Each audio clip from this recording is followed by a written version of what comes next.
So I'm back to playing games. Has anybody here played the finals? Can we talk about the finals? The finals. What is it? Damn. Fill us in. Never even heard of it. It's a really twitchy new FPS game, kind of in the genre of Overwatch or Apex Legends, or maybe even Valorant.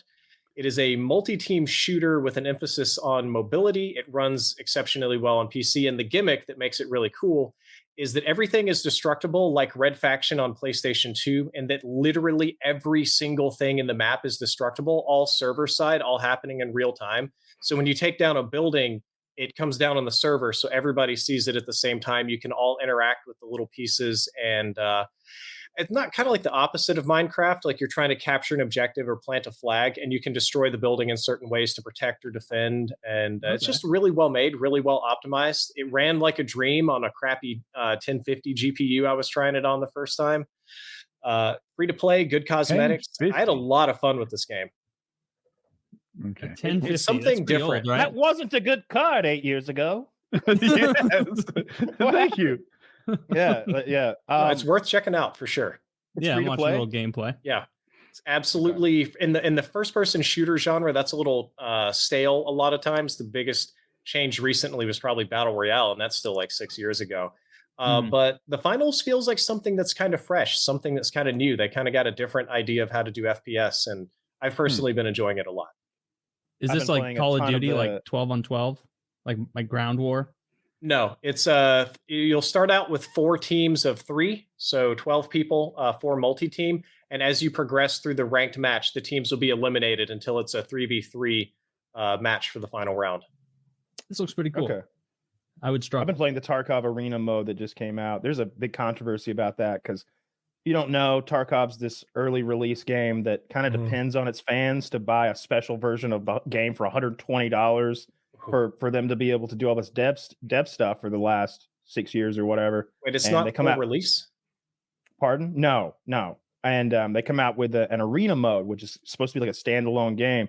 And you would think that the Edge of Darkness purchasers, all of us who spent that money for years and years have been playing the game in its shitty state, would get first dibs at that. And I did get in like on the second day of it, but all the streamers got in on day 1. Some of us got in on day 2, and there's still people who bought the Edge of Darkness thing a year or 2 ago, and they haven't gotten access to the new game. And even worse, they're selling the other game for $35. If you bought Edge of Darkness, you get it for free. Okay. That was the deal that they made years ago. But now, if you just give them $35 more, you get instant access. So people are doing that, which is just supporting a terrible business practice. But I like the game, so I don't care. Yeah, you're one of those people supporting the terrible. I didn't pay for it. They gave me access on day 2. Like I don't mean like double paid for it. Wow. No, I wouldn't do that. You're famous. You're like a No, it's just I bought Edge of Darkness like we get it. We get it. You don't have to oversell. Kyle's special. FPSRussia. You got like a whitelist special server with all the other cool people. You and Shroud. Absolutely. Yes. Yes. Shroud was there. They let him in later on. Not at first. Shroud said, Kyle, do you have an extra code? There's Shroud, and then there's you. Well, they asked me. They were like, Kyle, Shroud wants in. What do you think? And I'm let him wait a few. Let him pretend like we're thinking it over. And then let him in. But no, I'm enjoying that game a lot because it's Tarkov's that hardcore simulation. You've got a heavy bleed, use a tourniquet kind of game, but they're making it a 6v6 or a 5v5, like Call of Duty style, just hit each other in the middle. It's all team deathmatch? ? It's more like search and destroy, where if the game goes too long, there's an area you have to destroy. And then there's an interesting mechanic where if it's like 1v1 or whatever, and both guys are stalling, they just send in all the bosses. They send like Killa in, a bunch of AI to figure it out. Whichever one of you they find first loses, basically. Is it respawn or is it one life? 1 life per round, just like CSGO or Call of Duty Search and Destroy or something like that. Is there just one game mode? There's 2. There's one mode that, like I said, I think is 5 versus 5 with first to 5 wins. And then there's another mode that's 2v2 and 3v3 that's a round robin tournament that it inserts you in. And you and your partner go into this arena and you play 1 round of like TDM against another team of 2. But all the while, the other 4 or 5 teams are on the catwalk above you, literally watching it go down. And so that's a neat component. So we win ours and we go up there and we're like, all right, we're in the winners column. You can see it on a scoreboard that's in game. And now we watch red team and green team face off to see who. Oh, they're in the winners column too. Watch red team. Yeah, look at that guy. Look at that guy. He's throwing a grenade every time. That was kind of a neat mode. So it's not a fully fleshed out thing yet, but I really like it. I like the arena mode they added. Everybody else hates it. Timeline on the Killcam? Well, there is Killcam in arena mode, and it works really, really well. Oh, I didn't know. Okay. Yeah, it works really well. Just And like it's COD? so helpful. Just like COD. It's so helpful for figuring out, like, what the fuck just happened? And you're like, oh, that guy I was looking at didn't even kill me. There's a guy way behind me that's like looking through a crack in a rock who shot me once in the back that killed me. And it's great to get that information and not feel like you got cheated. It's a hell of a grind, though, and it's not going to, I don't think it's going to be popular in the future. It's just got too many shortcuts. I watched a video about it by Deadly Slob, who, by the way, seems to have gone on a fitness kick and looks amazing. So Good for this gets him. back to him. Cool. I gotta see him. Love Deadly Slob. Okay. And I lost my train of thought because I was fantasizing about that. Sorry. Slob. He made a video about the arena mode. Oh, and he was talking about the kits. Unlocking the kits is apparently a painful drudgery task that, like, you have to play with guns that you hate in order to get to guns that you like. You need to spend a lot of time with kits you wish you didn't have. I don't know if it was you or him who was saying that, like, there seems to be some sort of skill-based matchmaking. So you break out the stuff that you love, you get ranked highly, and then now you're breaking out the stuff that you're terrible with, or maybe going out down a different branch of the tree. That's what it is. And you suck because you're using like a pump shotgun and everyone else has fully auto M4s, and you're just on the struggle bus against the great players you earned the right to play with your M4. And he didn't like it. Yeah, that is the case to some extent. And don't imagine like Call of Duty where maybe every few minutes you unlock an attachment, or there's just a pre-made kit there, and you grind on this pre-made kit that leads down to the next pre-made kit. And if you jump off it and goes to another kit, now you're not grinding for the other kit, So you got it's like it's a lot of games if you're not winning. I win more than I lose, but when you lose, you get like 3,800 XP. When you win, you get double or a little bit more than that. So it could take twice as long for a loser to rank up a kit as is there a winner. Any it's interaction a long time between arena mode and what I'll call classic mode? No. Thank God. No, that would ruin everything. Yeah. They can't let people bring shit from their. Then it just there's no balance. Bring shit, but I wondered if you could like rank or something, XP. Maybe get a cosmetic. No. Oh, that's a good thought. Yeah. No cosmetics. I'm glad there aren't cosmetics in that fucking game. Not really. That there's streamer items. You don't want to run around as Peter Griffin fucking people up. Look, Fortnite's the most successful game that I have ever seen. Like, my God, from starting from what they were and then just constantly changing what they do and what they are to stay current, relevant, and very popular. Like, last time I looked, it was Spider-Man versus Peter Griffin or something like that on that game. Yeah. And when Peter Griffin gets shot, he falls down and does that thing with his knee. Oh, does he? And it's like, they clearly don't care about making a game where dude, he's Peter Griffin. How is that fair? No one cares. Apparently, like, no one cares if it's fair or not. They're just having a good time. And I've always despised Fortnite and its gameplay and the building aspect of it and the silliness and the graphics. I liked PUBG more, but PUBG died and Fortnite's killing it. I've never played Fortnite. The no build. What's like Fortnite, but no fort? They added a little regenerating shield, so it's a little COD or Halo style. And well, it's also in the regular mode, but there's a lot of additional mobility, a lot of climbing, jumping, sliding, stuff to hit. The game feels incredibly fluid now. Fortnite was very wonky when it first came out, but now it feels like a polished game. I admire Fortnite, and it seems to be a great game. I've watched a lot of it. I stay away from it because it just seems like the skill ceiling is really high. Like, for you to get good, the way that you need to like shoot and build and switch and just have an understanding of what's going around you.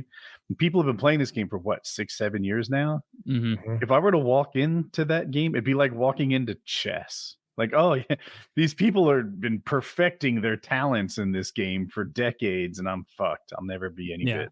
It's like one of those games that when I see a highlight clip of it, and I see the guy like Twitch moving around, at least when I see Call of Duty like slide canceling and all that way better than I could ever dream, I'm like, I get what he's doing. He's trying to get back over there faster so he can avoid this crossfire. Fortnite, I'm like, that's a ramp. Is he like choosing between options before he placed that down? And in the time I just said that sentence, he made 5 more ramps and like multiple walls. And I'm like, this this would be frustrating for me. And the guy on the bottom is up. shooting them out from under him, and the guy on the bottom, and then someone flies in, and it's Thanos, and he shoots his fucking magical glove at you, and you die. Too much. And I'm like, what are y'all playing here? What are y'all doing? At my peak in COD, I moved well. You could do that jump crouch sideways through a window thing smoothly. And that would differentiate me from worse players. That version of me is my peak. Is straight up special needs compared to what people are doing in Fortnite nowadays. And I'm like, forget it. I don't even need that guy. Yeah, that nobody's doing basic nade shots anymore. They're like, this is how you build, a fucking the Leaning Tower of Pisa in 2 seconds while getting a triple. I wonder how someone who's like 19, who's been playing Fortnite since they were 12, would do if they jumped at Tarkov for the first time though and got a heavy bleed. How would they do socially? Probably real bad. We don't know. That's actually interesting because Tarkov has a social aspect. Yeah. I'm only questing headshot. Yeah, they might not. Is that a really try-hard game? I'm here for headshots. That's why I had to quit playing build mode in Fortnite, because I'd try to, you'd see somebody and you're in a gunfight and you're like, I'm just going to hit this guy right in the head with a shotgun or sniper or something. Boom, boom, boom, boom, boom. 3 walls come up super fast. And I was like trying to learn how to do that, how to build those ramps and walls. And watching tutorials didn't even help me because people built them faster than 60 FPS could capture. So little steps would sometimes be missed. And you had to do stuff like when people make a box, you have to break a wall, but instantly replace the wall with your own wall, the very frame that it breaks, and then edit a hole in and shoot through the hole. And I was in my 30s trying to do this. I just couldn't keep up. Yeah, that reminds me of, I don't know if you've ever watched Rust, when people are doing a raid defense, especially solo raid defense, their walls are getting blown down and they have to jump so they can reach the area they're trying to get to where the wall's been exploded. And then they create a twig wall, switch to their hammer, upgrade the twig to metal. And that requires this really quick little sequence of inputs and time just right. And pros do it so fucking fast. I can't even come close to that. That's why I like a game that slows everything down. Maybe I'm on this side of the wall, you're on that side of the wall. We might even talk about this. Like, dude, you shot me in the leg. You shot me in the arm. You want to just go that way and I'll go this way? Yes. Believe it or not, Minecraft has a similar kind of like stupid skill ceiling in its fighting now. And like, I just going a couple times, but one, there are critical hits, so you need to aim for the head. And there's a lot of movement, then it's hard to tell what's going on, but people can be good at it. And 2, the inventory management is outrageous. So they've hotkeyed 1 through 9, and that right there takes a little bit of skill. You just hit 7 easily. But like once your helmet breaks off, you need to go into your inventory, grab it, and put another helmet on. And that is harder than you'd guess to do in the middle of a sword fight. And you drag, or you got to double click or shift click? You have to open your inventory and drag it to your character's little head in the inventory screen. Yeah. But so you hotkey like Apex. I wouldn't know. Yeah, but people who are good at it do it so quickly, you can't even see it that fast. Like it just blinked up, and I'm like, holy shit, what just happened there? Was that a macro? Did he cheat, or is he that good? And I can't always tell. I played Minecraft. Like I have Xbox Game Pass, and so like sometimes I'll just go on there and it'll say like included in your pass. So like download this game now. And so I've just been looking for like just any game to try on there that I have no experience with. So I downloaded Minecraft the other night. I'm boomer mode when it comes to Minecraft. I never got into it. I never played it ever. I played a little bit with Woody like 4 years ago. Dude. And he explained some to me, and I got on there and I just set up a normal world, just clicked through like normal, enemies allowed, all that. And I was like, I'm not going to look up how this is a game for babies. I'm not going to look up how things are done. I'm going to figure it out. Dude, first of all, I'm like struggling. I'm like, I know there's some sort of table you need to do everything in this game. So I struggled for a while to figure out what a crafting table is. You just have to put 4 blocks in your shit. Then you can make the real stuff in the crafting, which is a 3x3 grid. But I was just walking around. I'm high as shit, but like late at night, and so I'm just like punching rocks, being like, okay, if I find rocks, I can go probably arrange them like a pick, and maybe that'll give me a thing. And so I'm like trying to put 3 woods up and like a rock and a rock, or like maybe there's a wooden pickaxe that's lower tier, like wood. And meanwhile, it's like getting to be dark. and I get fucked by the exploding guy and some spiders. But then you come right back, and now I have no inventory. And so I built my base a little closer to what I assumed was a village of friendly pig people, but I got too close to them. They fucked my ass up. Like I got deep into their community. I was walking around. I thought I was like looking around at their little hovelly shops, and then they started attacking me. They didn't attack me at first. And so I played probably 35 minutes, stoned as shit, never built anything, kept getting killed by the exploding people, and was like, this is fucking gay. I'm done with Minecraft. I hate so because I'm waiting. I'm like, I'll play with you. I'll take you to the nether. What the nether world? Yeah. Then yeah, like I couldn't get into it. So I downloaded Fall Guys instead, which was another free one on there. Oh, I got to win, baby. Fall Guys. Gotta win. That's pretty gamer. Colin knock still off plays Stumble that Guys. game. Yeah, he is shockingly good at Fall Guys now. He's literally the autistic kid who never stops playing Fall Guys. Just practices for like 2 hours a day. He fucking pushes everybody's shit into that game. Oh my god, I'm glad I didn't. He's probably in all the lobbies that I'm in where I'm just getting destroyed. I've played like probably 2.5 hours again, high at night, just trying this out, and like I've played enough like loops through it now that like I'll survive and get to like certain ones, and I'll just quit and leave because I'm like, fuck, this is the one where you have to jump on the bouncing lily pads. And I got no chance against these 10-year-olds in this. I get butt fucked every time on the lily pad run. And so I just back out. I leave that one at this point. I know my limits. Winning Fall Guys is like an NBA player making a foul shot. It's like 80%, and he doesn't care. He's like, yeah, I'm supposed to. Yeah. Well, it's a harder game than you would guess. Yes. It makes you feel like so easy. It makes you feel so stupid when you fall off, or when you're in the lead and it's like you're in the top 3 guys, you're like, oh, these fucking retards can't keep up with me. And then other times, like you're seeing everybody passing you on the fucking lily pad game, getting like they know exactly where to go. And I'm like, this so the perfect game where it's like anyone who's better than me is a no life loser, and anyone who's worse than me is retarded. Like that's how I look at it. Just hearing Mario Party online. Like you play Mario Party over Christmas, you dominate your family because you're a gamer, and you think I'm pretty good at this. Mm-hmm. And then maybe if that had a ranked mode, you could step in and play like the diamond and top 500 Mario Party players, which would be analogous to Fall Guys, and just get your shit pushed in super hard. So Taylor, you talked about gaming high. That's one of my favorite things in the world to do. It's pretty fun. I gotta ask, do you play VR games when you're high? I've never played a VR game before. I don't have a VR setup. And when you're super missing out, they're great. But I will tell you, if there is proof of God's existence, it's the fact that virtual reality and marijuana exist in the same universe. So you pop V8 and you go put on an HTC Vive or Oculus or whatever, it's just the perfect combo to really suck you into that world. And that's like one of my favorite things to do when I can. It's just to go. What are you playing on the Oculus? Well, right now, very little, but when I do play, it's usually Beat Saber. Okay. That's like Dance Dance Revolution, right? Like where you're except moving. You've got lightsabers and you hit stuff. It's just very, very zen. So I liked that. And there was this other game I used to love called Sirento VR, which was just like a ninja murder simulator, but I could just do that for hours and hours and hours. Kyle went through a little phase with that recently, getting VR and whatnot. You're thinking about upgrading perhaps? Ghosts of Tabor. Yeah. I don't know. I'm into this Tarkov thing right now. It's scratching that itch. But Ghosts of Tabor is essentially Escape from Tarkov in VR. Like just a copy paste of Escape from Tarkov and all of its mechanics and the way it's played and the stash. Finished, right? Like, well, it's in VR. Everything's there. It just, the graphics aren't quite as good because it's VR.